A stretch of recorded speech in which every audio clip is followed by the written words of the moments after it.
Okei, tällä kertaa sitten vilkaistaankin, että kuinka sitten tämä meidän viime blogiartikkelissa asentama Zorin OS toimii.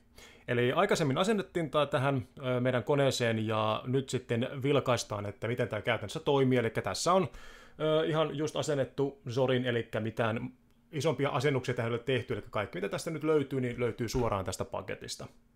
Mutta käydään muutamia juttuja lävitse täällä Zorinista, miten täällä pääsee liikkeelle. Eli varmasti yksi tämmöinen ihan mielenkiintoinen juttu on se, että sähän voit tätä Zorinin ulkoasua muuttaa semmoisesti, että se niin kuin toimii sulle parhaiten. Ja oletuksena tämä Zorin on hyvin Windows-tyyppinen, eli tähän on niin kuin erittäin helppo niin kuin siirtyä Windowsista, mutta jos haluaa muuttaa vähän ulkoasua, niin se kyllä onnistuu. Ja täältä löytyy tämmöinen kuin Zorin Appearance, mistä päästään tekemään muutoksia, ja täältä löytyy muutamia eri vaihtoehtoja. Jos päivität maksullisen Zorin OS Pro-versioon, niin saat myöskin lisäominaisuuksia sitten tänne, mutta näillä kyllä pääsee oikein hyvin liikkeelle. Ja itse tykkään käyttää tätä vaihtoehtoa, eli se pikkusen muuttaa tätä niin käyttöliittymää erinäköiseksi. No sitten teema. Tumma tausta on hyvä, dark mode, ja sitten tuosta voidaan sitten halutessa vielä vaikka vähän korostusväriä muuttaa, että minkä väriseksi nuo korostusvärit tulee. No sitten voi totta kai sitä ihan näitä, että mitä tehosta käytetään, lähetetäänkö työpöydällä kuvakkeita ja muuta vastaavaa. Eli niin voidaan vielä pikkusen muokata sitä, mutta tämä on varmastikin oikein hyvä. Sitten oikeastaan varmasti se yksi semmoinen tärkeä on se, että okei, no mites netti? No uudessa Zorinissa on nykyisin Brave, on oletuksena aikaisemmin Firefoxi, mutta otetaan se vaikka nyt Brave auki, eli se tulee suoraan tämä selaa myöskin tähän mukaan, ja käydäänpä tuosta nyt vaikka sitten esimerkiksi katsomassa.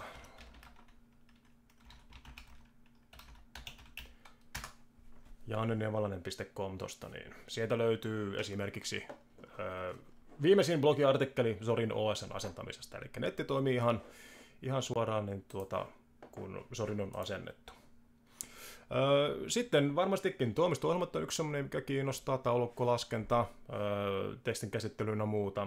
No siihenkin löytyy täältä oma sovelluksensa.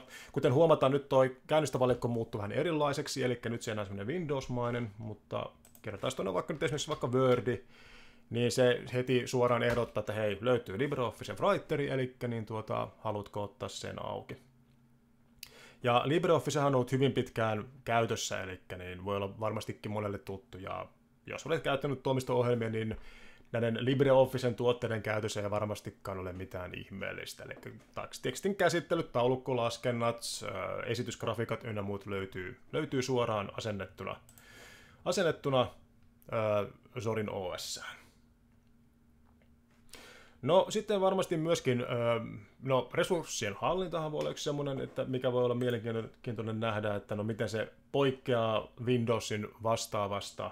No eipä juurikaan, eli tämähän näyttää aika pitkälle samalta, eli löytyy kotiasiakirjat, kuvat, lataukset, eli hyvin jälleen kerran taas samantyyppistä käyttökokemusta Windowsin nähden. Ja otetaan vaikka asiakirjat auki ja klikataan niiden oikealla, sanotaan siihen vaikka, että testi, kansio auki, uusi asiakirja, no siinä voisi vaikka suoraan ottaa tuosta sitten LibreOfficea, mutta totta kai löytyy myöskin tekstin käsittely, ihan tämmöinen Notepad-tyyppinen tekstin käsittelysovelluskin, eli niin otetaan tuosta tuo auki vaikka, niin sanotaan sinne vaikka testi 1, 2, 3. Eli resurssien hallintakin on niin kuin hyvin samankaltainen kuin, mihin ollaan yleensä totuttu. No sitten varmastikin voi kiinnostaa esimerkiksi vaikkapa, katsotaan tuosta vaikka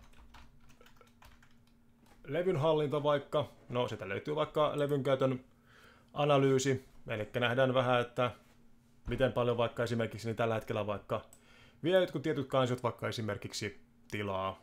Samalla tavalla myöskin, niin jos kiinnostaa vaikka järjestelmän valvonta, prosessin valvonta tosta, niin siihenkin sitten löytyy ihan hyvinkin tämmöisiä niin kuin tutun näköisiä niin vaihtoehtoja, mitä pystyy käyttämään. No, sitten oikeastaan muista sovelluksista, mitä löytyy suoraan. No, se LibreOffice löytyy sieltä. No, sitten totta kai löytyy kuville, videoille, omat niin sovelluksensa, laskin, eli ihan näitä tuttuja työkaluja löytyy täältä näin, mitä pystyy käyttämään. Sähköpostiin löytyy Evolution, eli niin, se on tässä oletuksena, mutta totta kai, jos sulla on joku toinen sähköposti oman mielessä, niin voit totta kai myöskin senkin asentaa, mutta niin pohjimmiltaan niin tässä on kyllä erittäin hyvin kyllä siihen niin kuin lähtökohtaan niin kuin kaikki tarpeellinen, millä pääsee liikkeelle.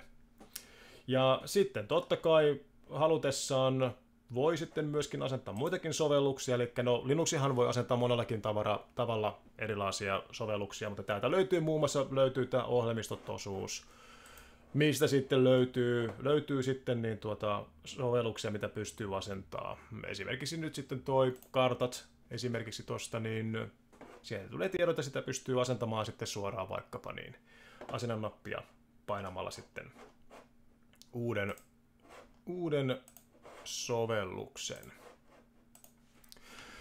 Mutta siinä oikeastaan niin tälleen niin kuin nopeasti katsottuna vähän, että mitä Zorin OS näyttää, ja ehkä nyt niin kuin tälleen niin loppusanona, että erittäin valmis paketti suoraan asennettuna, eli niin kun olet asentanut Zorinin, niin sillä pääsee oikeastaan heti suoraan niin kuin vauhtiin pääsee niin aloittamaan työskentelyn, ja sitten jos tarvitsee lisäsovelluksia, niin niitä sitten löytyy kyllä hyvinkin paljon sitten, mitä Linuxiin pystyy asentamaan. Eli suosittelen todellakin kokeilemaan, että jos kiinnostaa, niin asenna Zorin omaan koneeseen ja lähde kokeilemaan, että kuinka Zorin toimii.